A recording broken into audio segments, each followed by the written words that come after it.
بسم اللہ الرحمن الرحیم۔ السلام علیکم پیارے دوستو، 583 ہجری میں سلطان صلاح الدین ایوبی رحمہ اللہ نے ہر طرف جہاد میں بھرتی کا اعلان فرما دیا۔ پھر آپ لشکر لے کر تبریہ کی طرف بڑھے اور بزور جنگ اسے فتح کر لیا۔ یہ صورتحال دیکھ کر صلیبیوں نے بھی لڑائی کی تیاری کی اور ہر دور دراز اور قریب کے علاقوں کے صلیبی ان کے لشکر میں شامل ہونے لگے۔ سلطان کے لشکر میں 12,000 گھڑ سوار تھے اور پیادہ لشکر اس کے علاوہ تھا۔ صلیبیوں کی تعداد 80,000 کے لگ بھگ تھی۔ کئی دن دونوں لشکر آمنے سامنے رہے۔ جبل حطین لڑائی کا مرکز بنا۔ اس لڑائی میں صلیبیوں کے بڑے بڑے سردار اور حکام پکڑے گئے، جن میں ان کا بادشاہ یروشلم گئی بھی شامل تھا۔ عماد الکاتب کا کہنا ہے کہ اس دن جنگ میں اتنے صلیبی قتل اور گرفتار ہوئے کہ مقتولین کو دیکھنے سے اندازہ ہوتا تھا کہ پوری فوج قتل ہو چکی ہے، جبکہ قیدیوں کو دیکھ کر اندازہ ہوتا تھا کہ پوری فوج زندہ گرفتار کر لی گئی ہے۔ ایک مسلمان سپاہی 30 صلیبیوں کو خیمے کی ایک رسی میں باندھ کر ہنکاتا پھر رہا تھا۔ اس لڑائی نے صلیبیوں کی قوت کو پارا پارا کر دیا۔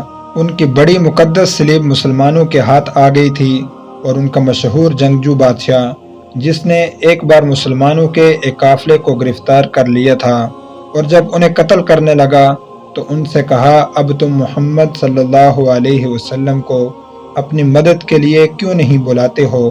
یہ ملعون بھی مسلمانوں کے قید میں تھا۔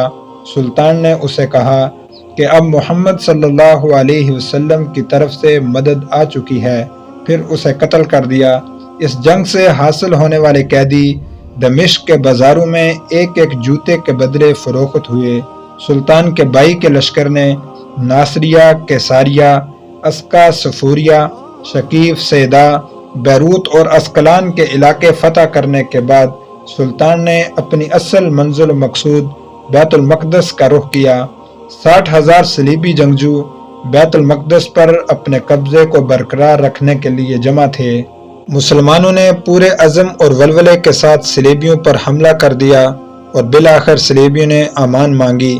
سلطان نے ان کی درخواست قبول کر لی اور یہ قرار پایا کہ بیت المقدس کے تمام مسیحی فی مرد 10 دینار، فی عورت 5 دینار اور فی بچہ 2 دینار فدیہ ادا کرے۔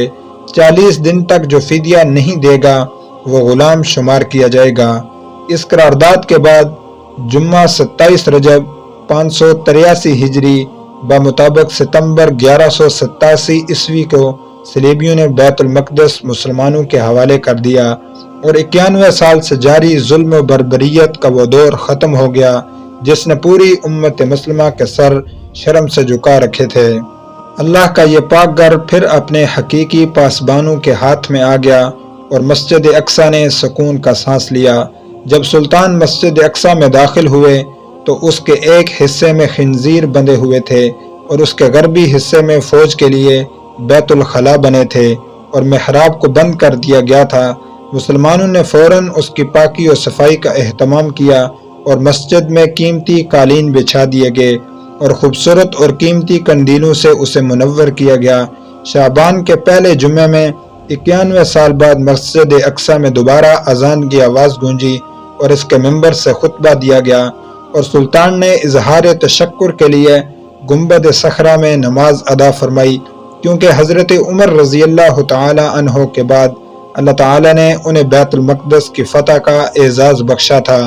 صلیبیوں نے گنبد صخرہ میں جو تبدیلیاں کی تھیں وہ ختم کر دی گئیں اور سلطان نے خود مسجد اقصی میں حاضری دی اور گلاب کے پانی سے اسے غسل دیا اور اپنے ہاتھوں سے جھاڑو دینے کی سعادت حاصل کی اور ہر طرف خوشبوئیں بکھیر دیں، اور انشاءاللہ ایک مرتبہ پھر مسلمان اپنے مقدس مقامات کے ساتھ ساتھ اسلام کا بول بالا پوری دنیا میں کریں گے۔